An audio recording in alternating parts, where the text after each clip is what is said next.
Building up your chest. What are the best exercises to do and which exercises should you avoid? Today, I will rank 15 of the best chest exercises so you know exactly which exercises to focus on to build your lower and upper chest muscle fibers. I will rank these exercises from the S to F tier, with S being a superior exercise and F being a failed exercise. At the end of the video, I will also show you an optimized chest routine that you can apply to your workouts. Let's dive straight into it by discussing the first chest exercise you probably ever performed, the body weight push-up. This is an exercise many people underestimate. In this 2017 study, the researchers found that doing bodyweight push-ups to actual muscle failure was as effective for chest muscle growth as doing a barbell bench press. So if you are making a push-up challenging for you, either by adding extra weight or doing high repetitions, your chest will get a good stimulus and it's an A-tier exercise. With that said, as you get more advanced in your training, it is difficult to further overload the push-up. So I will place the push-up overall on the B tier, a good exercise especially for beginner trainees. But as you get more advanced, the push-up becomes more of a finisher exercise to pump your chest at the end of a heavy workout session. The second exercise is often called the king of all chest exercises, the barbell bench press. For some reason, the barbell bench press is receiving a lot of hate from new school fitness influencers. They claim that the bench press is unstable and you are better off doing machine exercises. I am not against doing machines, I will discuss that in a minute, but the hate against the bench press is overblown. The bench press has several benefits. First, you load the chest well while it is in a stretched position. Secondly, you can easily overload the exercise to make progress. And thirdly, if you practice the barbell bench press for a couple of weeks, the exercise is also quite stable. Now, for some people, the barbell bench may cause shoulder discomfort. This typically is caused by keeping your elbows too flared while performing the barbell bench. If you keep the elbows more tucked during the bench press, the shoulder strain is much less. Overall, I will place the barbell bench press in the A tier as a great foundational exercise for building the chest. The barbell bench press is not in the S tier because pressing with a barbell may not feel 100% comfortable for some people.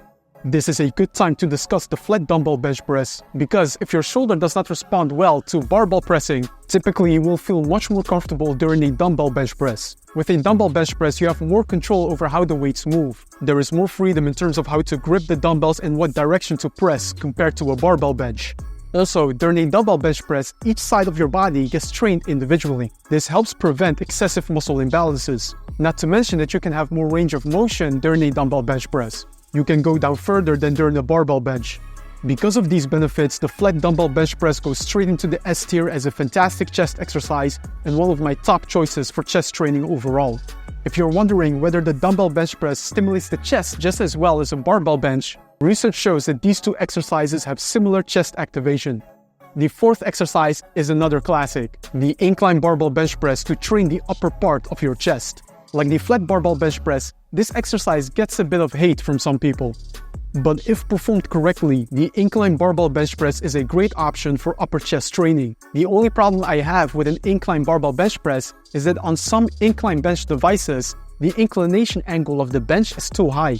Research indicates that a bench angle between 30 to 45 degrees is optimal for stimulating the upper part of your chest. Some incline bench devices, like the one you can see here next to me, have more than a 45-degree angle, which places more of the focus on your shoulders rather than the upper chest.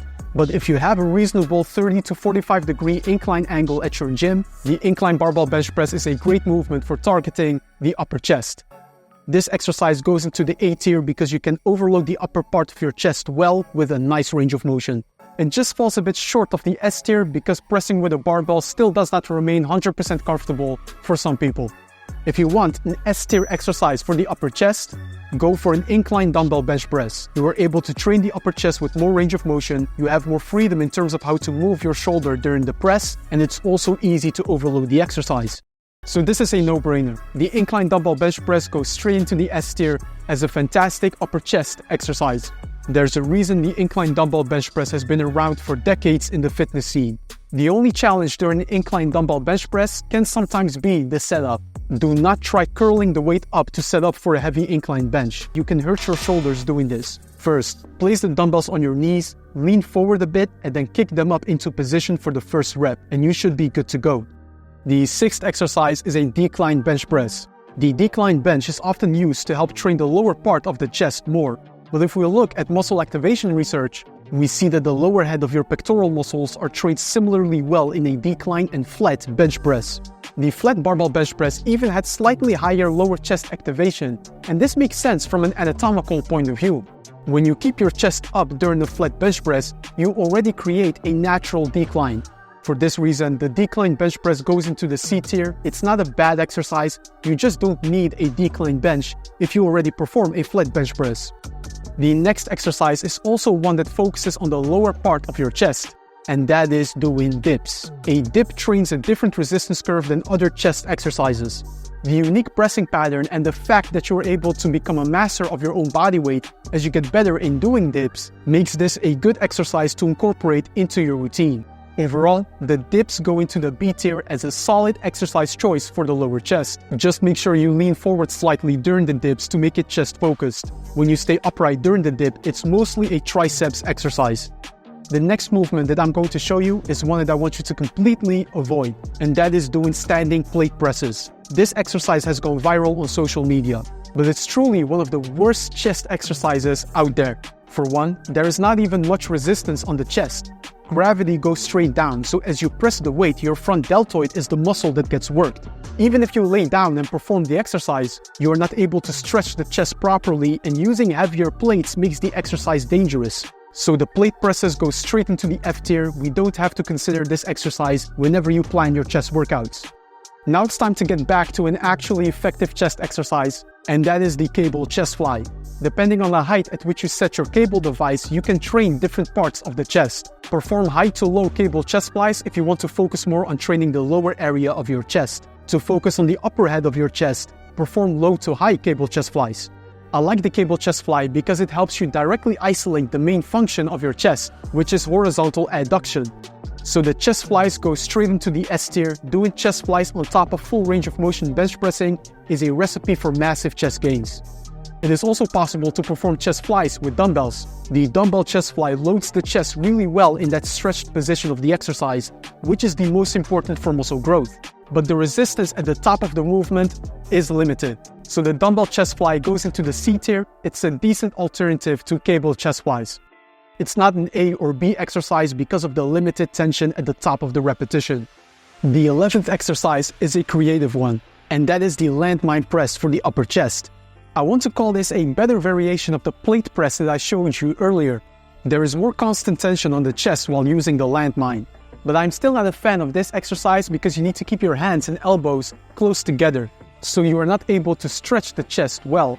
So the landmine press goes into the D tier. I do not want to call it a failed exercise because it still has some use for athletic purposes. But for strictly growing the chest, there are better exercises.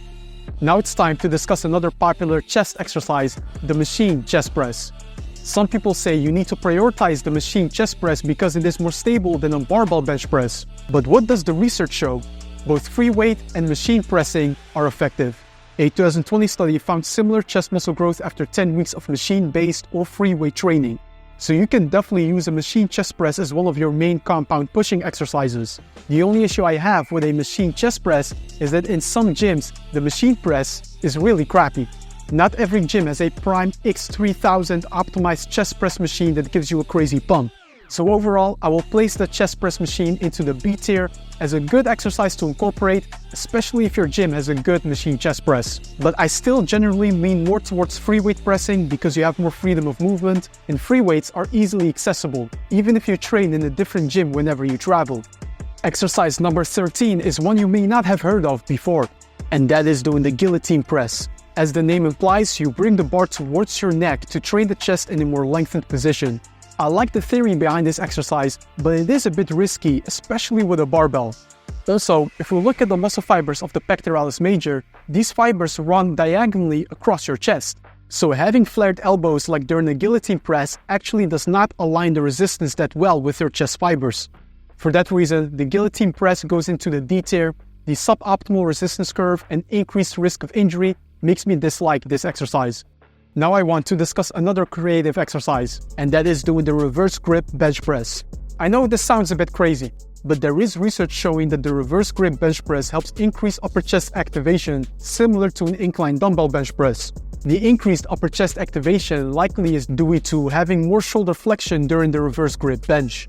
Theoretically, the reverse grip bench press is a nice exercise to use, but as you can imagine, it is risky. You do not want the bar to slip out of your hands. I will put the reverse grip bench press in the C tier. It is an effective exercise, but there is more risk involved. The 15th and final exercise is the floor press. This can be done with dumbbells or a barbell. The purpose of a floor press is to strengthen the lockout of your bench press. If you struggle with the lockout part of your bench, you can consider this floor press. I will place the floor press in the C tier because it's mostly a triceps dominant push-in exercise. Your chest does not stretch much during the movement, so it is not A or B tier worthy. We now have our chest exercise tier list completed. As you can see, movements like the flat and incline dumbbell or barbell pressing, while also incorporating chest flies, form the foundation of effective science-based chest training. There are also other good exercises to incorporate, including machine chest pressing, weighted dips, and push-ups if these exercises fit within your training preferences. Whenever I have a chest-focused training cycle, this is typically how I program my 2 upper body days in a week. As shown in this example, we have flat and incline pressing variations with cable chest flies and a weighted dip. Feel free to take this example and tailor it to your goals. If you want professional guidance on designing your workouts and nutrition plan for the best results possible, apply to my one-on-one private coaching service by visiting the link in my description, and I will personally reach out to you so you can be the next success story.